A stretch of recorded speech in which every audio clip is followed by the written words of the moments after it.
Maganda sa gamitin ha. O, napaka-easy lang po talaga.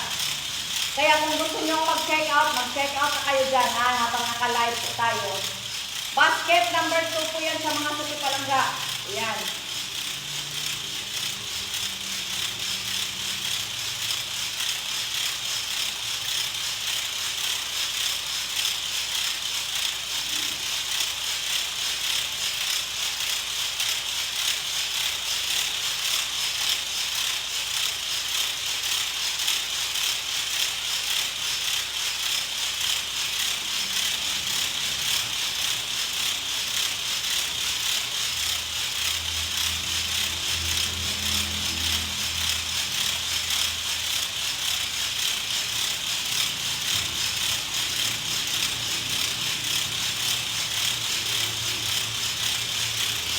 Ayan.